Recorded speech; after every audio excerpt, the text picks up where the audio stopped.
Hey, Pastor Steve Waldron. I hope you're having a great day or night in Jesus. Thank you so much for being with us. We're looking at the viability of the day-age theory for creation. So check out our other videos. Again, thanks for being here. And hit the bell notification when you subscribe, and please share. And I think I've already mentioned it, but do check out our other videos here. We've been doing this a few years, so try to give some good information. So the day age, basically what this is a year, is a day in God's sight says 1,000 years. 1,000 years is one day. And so many have tried to use the day age as a way to see, well, we do believe not 24-hour days. The thing is, it's coming from an evolutionary or atheistic perspective or a secularist perspective. To them, it's all young earth creationism. There was one, I think G.T. Haywood at some point may have advocated this, that every day was 7,000 years, and at the end of every day was a judgment. And I've seen that by other people too, even if it wasn't G.T. Haywood. Don't want to ascribe anything to him he didn't believe, but I think he did. That still, to somebody who's thinking all of this is 15.2 billion years of age, that's still young earth creationism, 49,000 years. To them, that's irrelevant. It's not enough time for evolution to happen, even though we've got that study showing that everything arose basically simultaneously 100, 200,000 years ago. That was an evolutionary study, which totally rocked their world several years ago. So the day-age theory.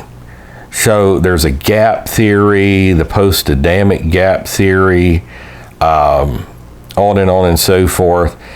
And then the day-age theory considers the days of Genesis 1 to be comparable to the age of geology. And so what's the alleged basis for the day-age theory?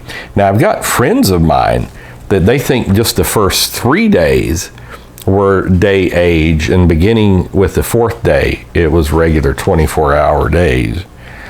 And so 2 Peter 3:8, one day is with the Lord as 1,000 years, 1,000 years is one day. Really, I would just say that's allegorical language.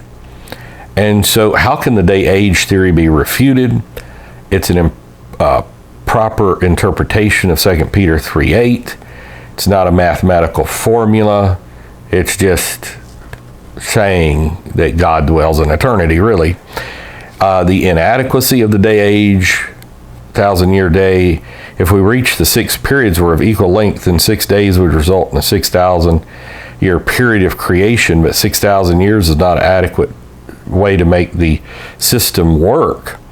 As we've already mentioned, he does go into the 42,000 years as well. And of course, the Hebrew word yom can either mean 24 hours or an extended period, but it seems from context and even later context in Scripture that it's driving at that it's literally 24 hours a day. And then the demands of primary word usage. The primary usage of any word is always given priority in a translation. And so the Hebrew word yom is used more than 2,000 times in the Old Testament. In over 95% of these cases, the word clearly means a 24-hour day or the daylight portion of a normal day. So nothing to do with ages.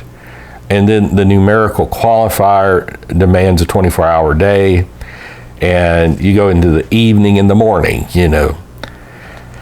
So the words day and night, part of a normal 24-hour day. Genesis 1:14 distinguishes between days, years, and seasons.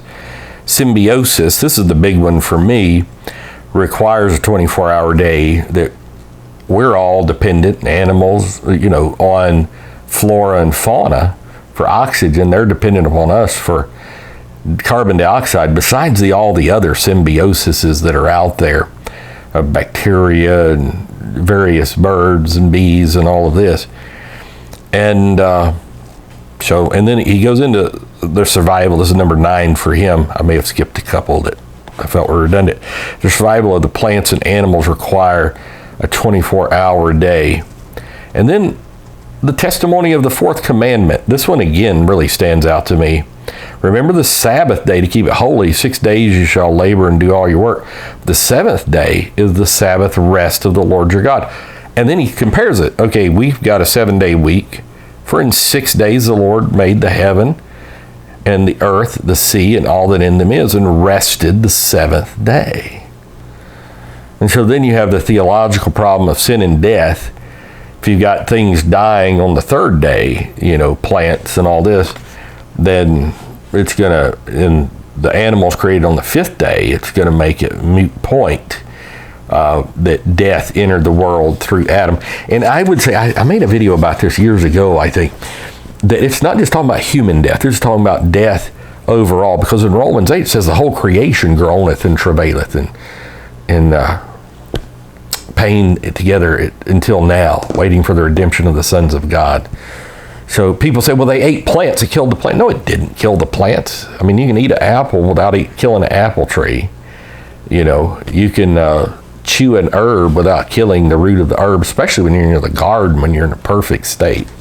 So I think next time we're going to look at the gap theory, because I get a lot of questions about the gap theory. And some people, I think Schofield and Dake believed it. So God bless. Talk with you later. Bye-bye.